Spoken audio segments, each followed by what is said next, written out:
Welcome again to another edition of Seekers of Meaning, the podcast arm of Jewish Sacred Aging. I'm Rabbi Richard Address, the director of Jewish Sacred Aging and the host of these podcasts. If you would like to reach us or with suggestions or comments about future shows or past shows, you can just email me at Rabbi Address at jewishsacredaging.com. And as you know, these podcasts are designed as part of our Jewish Sacred Aging work to examine some issues related to our own longevity and the impact of that longevity on our families. And we have a very, very interesting guest to walk us through some very surprising, controversial, and challenging issues that are facing us right now. So without further ado, we welcome Rabbi Danya Ruttenberg, the author of a recently published book on repentance and repair. Rabbi Ruttenberg is also the scholar in residence for the NCJW, the National Council of Jewish Women, and the editor of the newsletter Life is a Sacred Text. All that by means of Shalom. How you doing? Hi. Okay. How are you? What can I tell you? Day by day, it's Groundhog Day every day, as you know. Yeah. Sadly. Anyway, thank you for joining us, and I appreciate it. First of all, what the National Council of Jewish Women, let's deal with that right away. Talk to me a little bit about it's a very, very old, prestigious Jewish organization dating back from the 1890s. Your role as scholar in residence is what? So I am in charge of the J in NCJW in a lot of ways. I get to very well put. I get to think deeply about how. So NCJW, for those of you who don't know, has indeed been around since 1893, and we're a grassroots organization of more than 200,000 advocates around the country in over 50 sections. And we write legislation, we pass legislation, we help through service, through advocacy, through education to get laws passed, to make change for women, children, and families of every background across the country, focusing on those most impacted. Our issues are primarily abortion justice, reproductive health rights and justice, voting rights, and an independent and fair judiciary. But there are a number of other issues across the country that our advocates are working on. So let's jump to the most controversial right now. This is being posted in June. Anytime now, those 9 people down in Washington are going to make a decision that it seems to be the odds in Las Vegas are saying they're going to overturn Roe v. Wade. First question, the easy one. What's NCJW doing vis-a-vis this issue? So we're talking about abortion, of course. We have been working both on the federal and state level on a myriad of sub-issues around abortion justice. We have been writing and passing state law across the country, both working in states where harmful abortion laws are being passed. So, for example, we are aligned with the ACLU suing the state of Arizona as we speak. We're working where harm is being caused. We're involved in getting good laws passed to help protect abortion access on the state level.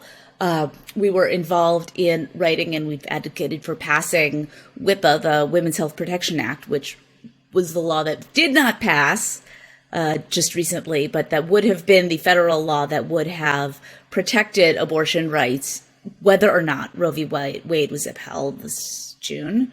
And even if the worst happens in a couple of months, we are now in the process of coming up with and setting into place a significant campaign for what we'll need to be doing, both in terms of setting up systems to help those who are most impacted, because people will continue to need abortion care, even if abortion is outlawed in 26 or more states.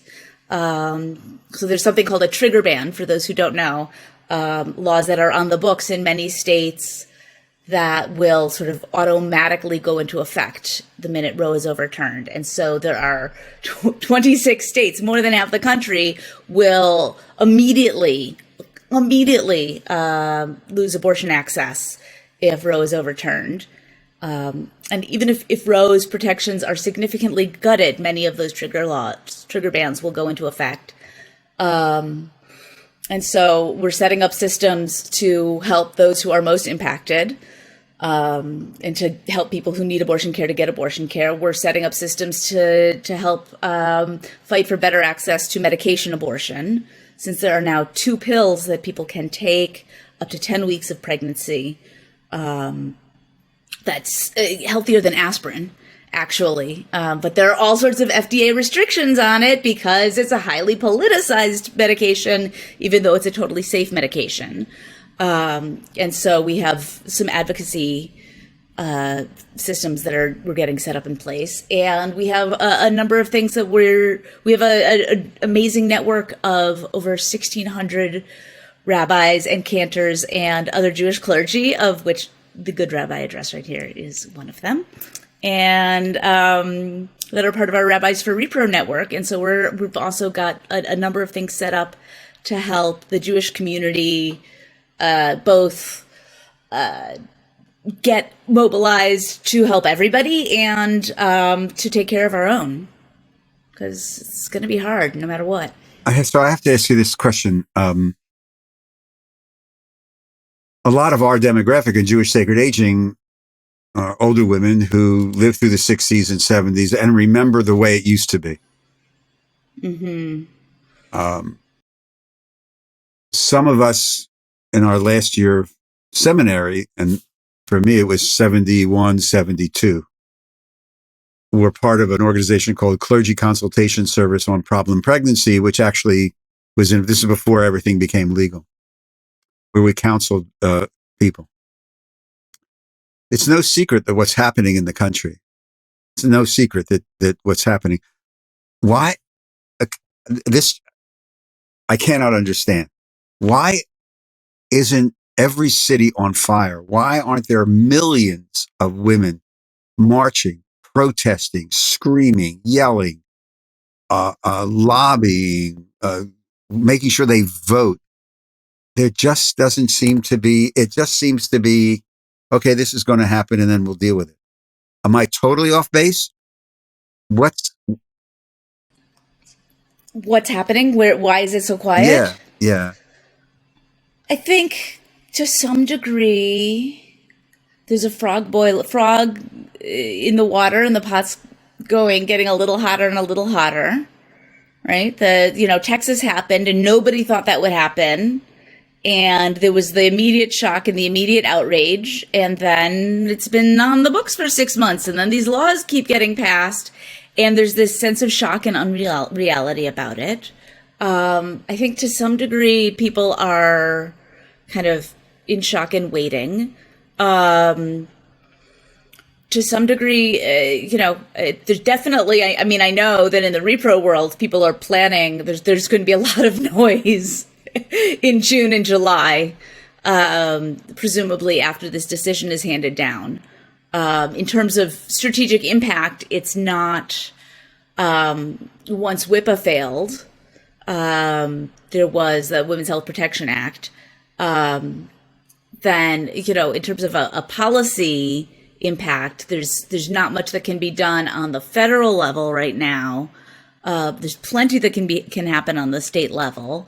Voting rights legislation is as critical as ever because midterms could not be more crucial. Oh, yeah. There's so much at stake. And I want to say really, really clearly that the attacks on reproductive health rights and justice, the attacks on transgender health access and transgender safety, the attacks on gay kids and just basic sex ed information about the existence of homosexuality, right? The attacks on voting rights, the attacks on accurate history, they're all interconnected. And Yeah, I mean, I think people are shocked and stunned and overwhelmed, and I think the pandemic has also, people have been, there's this deep sense of grief and burnout that people are dealing with that has taken a lot of energy out of people's There is there capacity. is a COVID fatigue. There's no question. And then there's Zoom fatigue and COVID fatigue, and no question about that. Right. And in the, there was a huge mobilization to get this this administration into power, and I think there's still this sort of shock and rage that this is where we are. And people, the people who are passing these laws are taking advantage of that. The newsletter that you write or edit, right? Life is a Sacred Text. Talk to me about that. How often does it come out? Somebody wants it. Is it on your website? And if you have the website, what is the website? Just in case. It is lifeisasacredtext.substack.com. It's a very slow, very winding voyage through the Torah. I am not going parsha by parsha per se. I'm going at the pace that I want to go at. So sometimes I will spend 2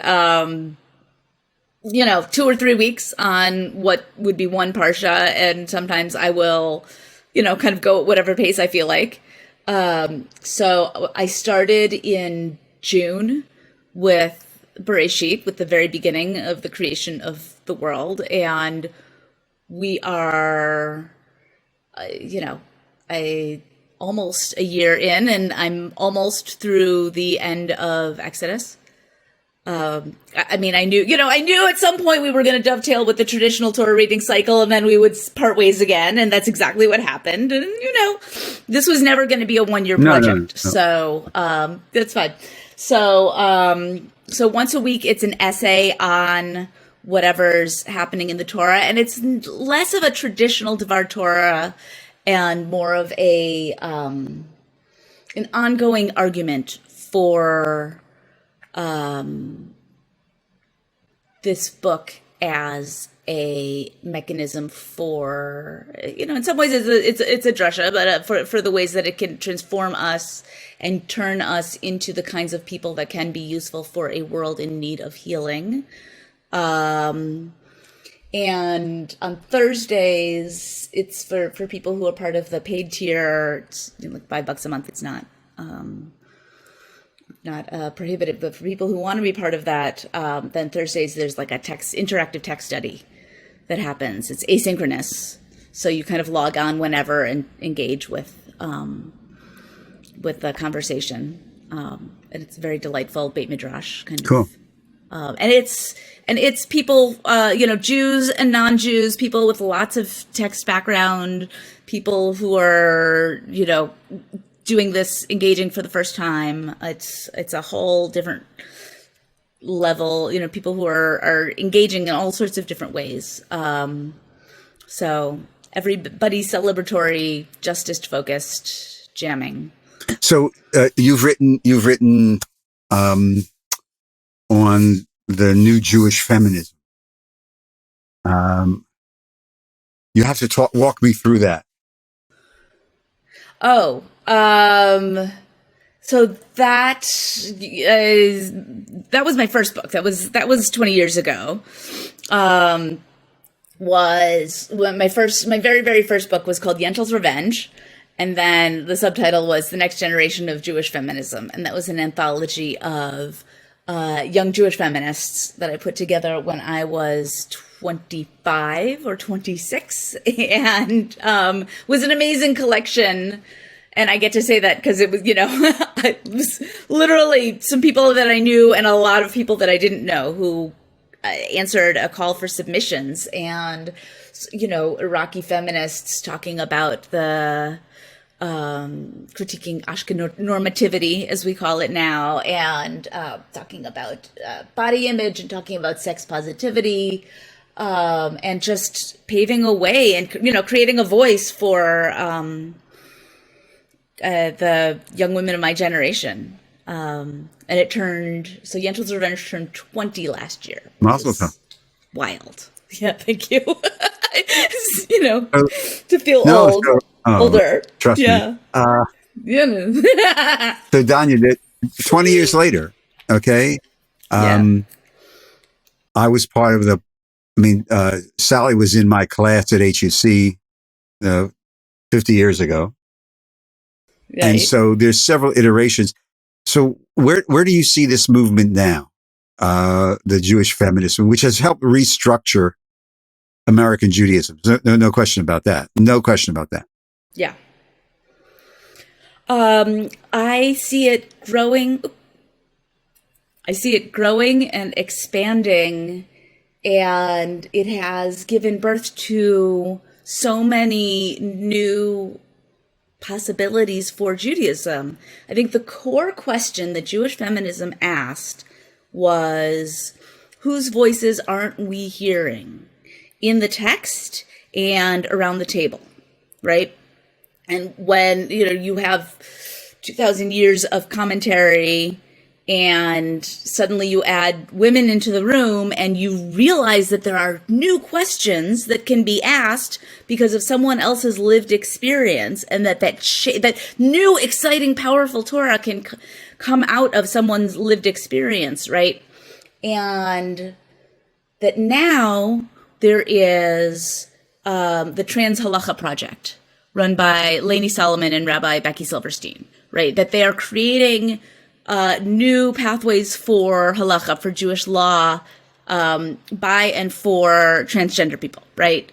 That is, again, like, because there are certain questions and certain ideas that come out of lived, embodied experience that can, that have to come from those who are deep into it. You have Svara, which is a queer yeshiva, right? People who are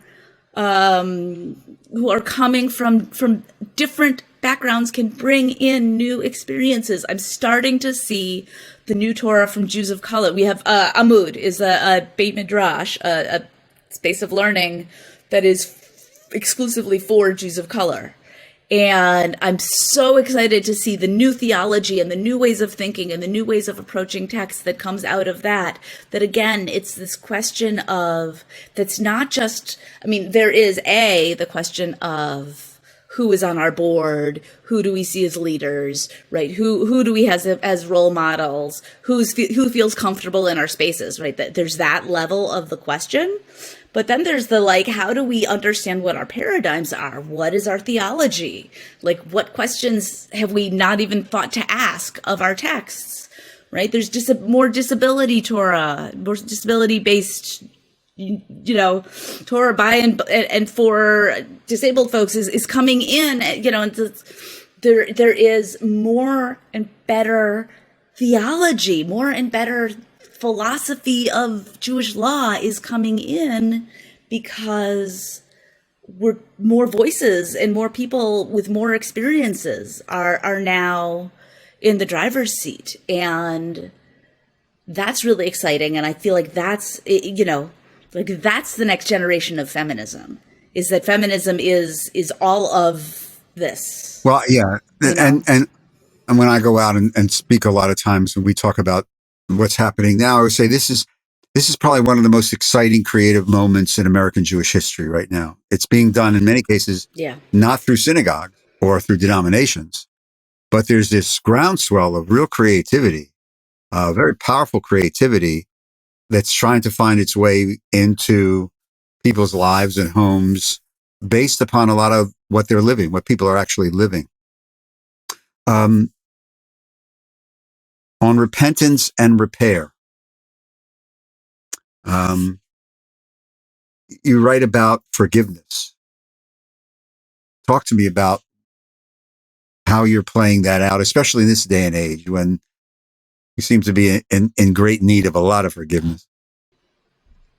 Well, it's not just about forgiveness. It's about tshuva. It's about repentance. So the book really began after Me Too, when I realized that our culture was really struggling to try to figure out, what does it mean when somebody does harm, how do we understand, like, then what? What do we ask of them? What is accountability? What does justice look like? When do we say it's okay for them to come back and be in community? When is it okay if they're a public figure?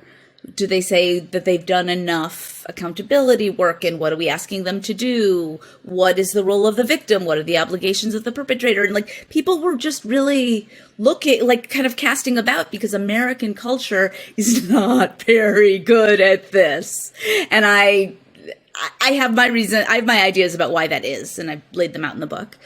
And Judaism has actually a very, very good, very clear rubric about how you do this work. Maimonides, in particular, laid out the laws of repentance in his masterwork, the Mishnah Torah. And I believe there are 5 steps that he lays out in the laws of repentance. Confession, beginning to change, amends, apology, and then making different choices next time. And as I started to look, I started to see that it's applicable not just in our personal lives, but in the public sphere. When someone famous commits harm that impacts not just the one victim, but that impacts the culture at large, right? It impacts, you can apply it to institutional harm when there are many stakeholders involved. It applies when you talk about harm perpetrated on the national level. It applies when we think about consequences and appropriate consequences for harm, which is really relevant when we want to have a conversation about criminal justice, what that can or should look like. So, in Judaism, forgiveness, we don't even bring it up, the concept of forgiveness, until the perpetrator has done real, genuine, thorough, meaningful repentance work. That doesn't even start to come up. And even then, I believe that Maimonides' ideas about forgiveness are much more nuanced than are often kind of quoted in the Jewish world. So yeah, he's a lot of. I think it's complex. And he has a lot of nuance in a lot of his. It's always amazing when I teach him, as related to the health and wellness stuff that we do, how contemporary and insightful he was hundreds and hundreds of years ago. And lay people just, wow, I say, this is Judaism. It's 12th century, 13th century, 12th, 13th century. This is not modern. This is Judaism from our beginning. So we're speaking with Rabbi Danya Ruttenberg, the author of On Repentance and Repair, the scholar in residence for the National Council of Jewish Women, and the editor of the newsletter Life is a Sacred Text. If somebody wants to contact you again, Danya, what's your website? What's the contact information? So my website is danyaruttenberg.net. And I'm on Twitter at the Radar, RATHERADR, which, in Judaism, it's the RA for rabbi and then your initials. And when I was in rabbinical school, it struck me as very funny that I would at some point be the Radar. So it was just meant to be a joke, and now it's become like a thing. Or very, very little thing, but it's just tongue in cheek. Yeah, I'm around. I'm findable. So before we conclude, I read somewhere and just looking at some stuff that you've done, you used a phrase that kind of that I got to ask you from your own career and your development, spiritually, theologically. Why and how were you, quote, surprised by God, unquote? Right. So that's the title of a memoir that I wrote, that came out in 2008. So when I was growing up, I grew up with, kind of not very inspiring American suburban Jewish education. Very perfunctory. We were high holiday and Pesach Jews. And, my bat mitzvah was not a spiritual experience. We'll put it that way. And so I was probably 13 or 14 when I decided I was an atheist, and remained so through, and I wasn't just like a lowercase a atheist. I became kind of an evangelical atheist. Yeah. And I got into the study of religion in college, and it was like, this is what people believe, and this is what really happened. Let me tell you, I was a complete pain in the tush. And, so for me, the realization that A, Judaism wasn't nearly as stupid as I had assumed it was, and that B, 2,000 years of nuanced theology actually didn't think that God was an angry dude up in the sky with a, temper tantrum issue that needed to be managed.